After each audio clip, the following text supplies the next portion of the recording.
Hello, this is Dante Renee, and welcome to the 10 Room Bizarro YouTube page where I talk about films that I believe need to be talked about more. Tonight's film is 1980's Pickup Summer. This is 1980's Pickup Summer. The alternate title for this film is Pinball Summer, and this is put out by Echo Bridge Home Entertainment on this DVD release here. You can see on the back we have some screenshots from the film. This girl in the front is not in the movie at all, but we have some of the cast names in the front there, and it says outrageous, a fun-filled comedy where anything and everything goes. Pickup Summer, also known as Pinball Summer. Now, this is put out by Echo Bridge Entertainment. I believe this is the only official DVD release of this film. The print is, in need of being remastered, but this, looks better than a really shoddy copy. The volume's good, the sound's good, the picture's pretty good. It has some weird special features in here. It has like a trivia thing where there's 5 questions. That's fun. You got the very rare trailer on here as well, but it's mostly the film itself. And this is Pickup Summer 1980. The copyright at the closing credits is 1979, so it took about a year to be released. Let's look at Pickup Summer.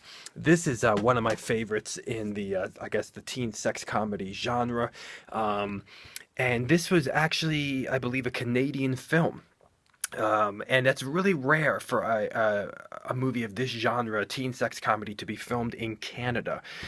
And we have some Canadian actresses in here who also were in some pretty well-known horror slasher films like Happy Birthday to Me, and even a weird Canadian horror film like Pin, and things like that. So we do have some actors in here that you will see in some 80s slasher films, and even some Canadian horror films.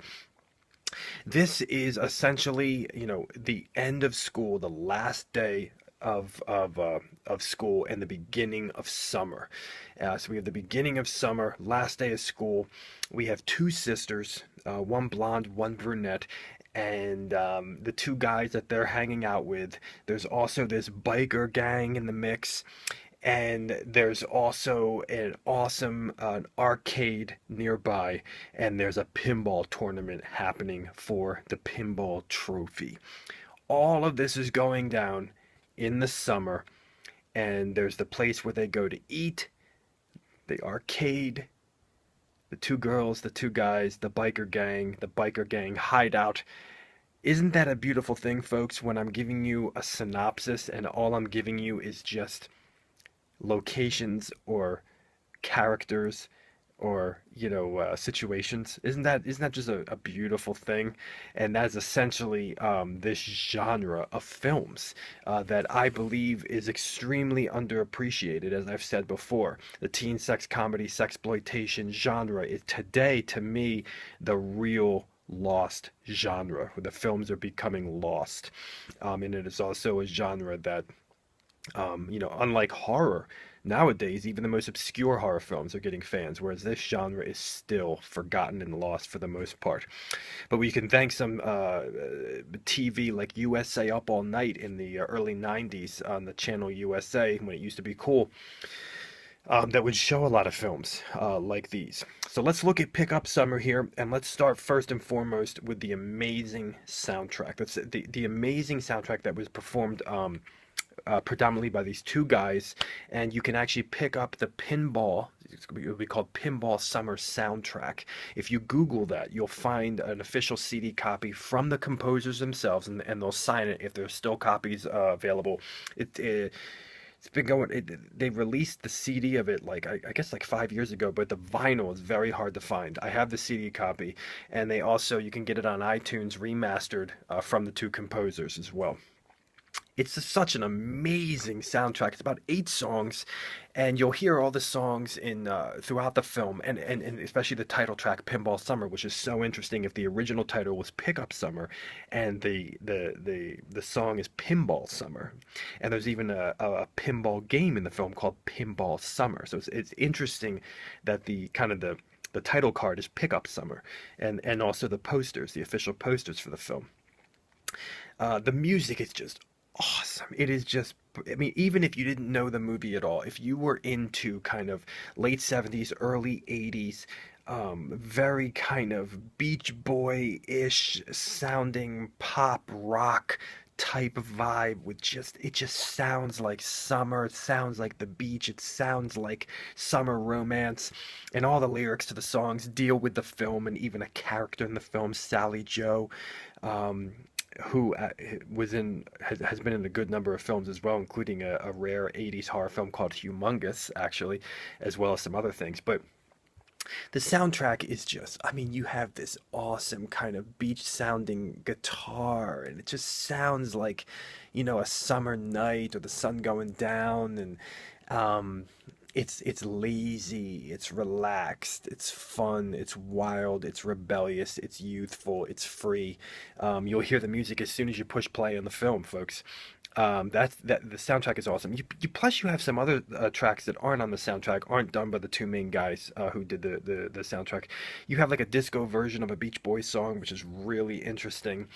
And you have some disco music in this film as well. This was a really transitional period for horror films and sexploitation films in general, the early 80s, because you still had disco and you had kind of the coming of the 80s pop music as well, pop rock music coming in. So it's this nice mix of having disco and pop rock and where it was going to be going in the 80s. So you have that reflected in the music for this film. In terms of the style of this film, we really have, it's well done. You have some sped up stuff, you have some slow-mo stuff, you have some wild montages, you have some great pinball sequences that are fast, and you have some sections that, like I said, are filmed fast and almost like a Benny Hill type of way, and you have sections that are just lots of energy in the film. Lots of wild car chases and wild motorcycle footage, and lots of stuff that just seems really dangerous. Actually, a lot of these films, a lot of times the young actors would just do anything. And you have some amazing shots of a carnival in this film, and the sunbeams and the sun rays, and in the water on the beach. There's a couple sequences in here with the carnival games and everything that just oozes summer, oozes summer sexuality and summer youth and summer wildness and freedom and rebellion and the end of school. The beginning of, as Alice Cooper says, school's out. That feeling is in this style and in the music for the film. In terms of the sexuality for the film, we really have a strong emphasis on the two leads, the two sisters, who are really attractive, sexually attractive in different ways, the blonde and the brunette. We have a lot of sequences with their butts in the film, and very high jean shorts and the 70s shorts. We also have some sequences with their feet and their legs and their panties, like in their bedroom on the bed, and we have just a lot of sequences with their legs and some breasts. But really, a lot of the sexuality also goes with the breasts and the shorts and the thighs of the character Sally Joe, the redhead, the ultimate ginger, the ultimate redhead with tons of freckles, and just those unique nipples that she has in the film. And something that I've never seen in a film ever is strip pinball. Yes, folks, strip pinball. And you don't have any sex scenes in this film, but you have nudity, and you have topless nudity and a lot of oozing summer youth sexuality with, like I said, butts and legs and thighs and all of that. And the shorts are so short in this movie, even for the restaurant and everything else. And in this film, it's such great things happening here. You have some, I think, some authentically funny moments in this film, some funny dialogue in this film, some funny characters in this film. You have some outrageous moments as well. Of course, you have summer romance, summer love. You have fighting, but nothing too dark. Everything works out. Nobody really gets hurt. You have a wild sequence with a fire hose. You have a wild sequence with strip pinball. You have great disco club sequences. You have great beach sequences and a great backyard party sequence. And wild motorcycle sequences, wild 70s van sequences. You did great, kind of drive, a great movie drive-in, and you have a great kind of drive, park outside restaurant, drive-through. Real 70s style, movies like Dazed and Confused, kind of copy that type of vibe, you know what I'm saying?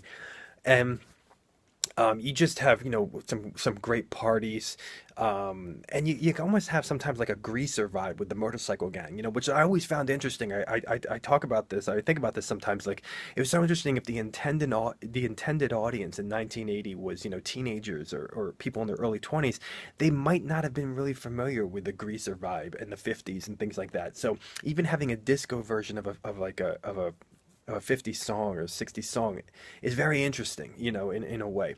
But you have that vibe with the biker gang, but not, too much. Not as much as like a film like Screwballs, or like films like that, like The Pink Lemonade, I believe it's called, the Israeli films that influenced Last American Virgin.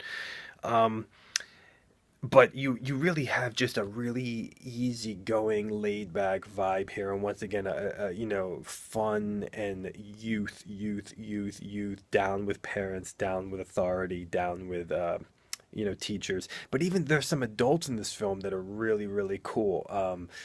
And there's a lot of weed smoking in the film, and they're probably really smoking weed. And you have some cool adults and some adults fooling around, and you have like a prostitution scene, and all the nudity in the film is really well done. Everybody has great bodies, but real bodies, and they're all attractive. You have a character called Wimpy who kind of gets made fun of all the time for being overweight and all this, being slow. Once again, this is a politically incorrect film. Never be made today for the most part. People would be protesting, misogyny, all this kind of stuff. And it just makes it such an interesting time capsule, such an interesting film. This is one of my favorites of the teen sex comedy genre. The music mixed with the style, mixed with the two sisters, mixed with the the freedom of the film, the freedom, the youth, the rebellion, the wildness, the fun, the excitement, just the great locations in the pinball machines and Pete's Arcade and the vans, the cars, the motorcycles, and the great place where they go and get their food, their pizza. Um, and some really weird drive-in movies that are being shown in this film also, not what you would typically expect.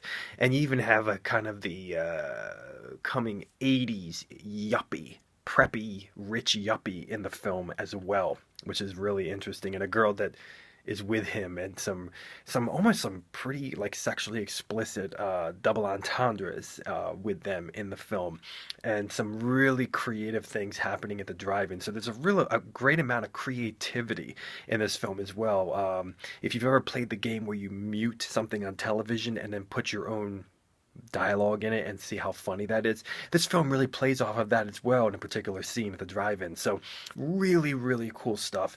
I love this movie. And I believe it's a movie that needs to be talked about more. I'm just so happy that it got a DVD release. Folks, most of these films out there have still yet to see a DVD release, and even the VHS copies are impossible to find. These are films in danger of being lost. It seems like all the horror films are being picked up, which I'm so happy about, but we still need these teen sex comedies to be picked up and distributed and put on Blu-ray and DVD. If you agree with me, say you agree with me. These are beautiful films that have so much, and the people that appreciate them know what I'm talking about. This is 1980s Pick Up Summer, otherwise known aka Pinball Summer. Thank you so much for watching the 10 Room Bizarro YouTube page, where I talk about movies like this that need to be talked about more. Feel free to check out all my other reviews and my own personal films at youtube.com/poopy diarrhea. Thank you, and good night.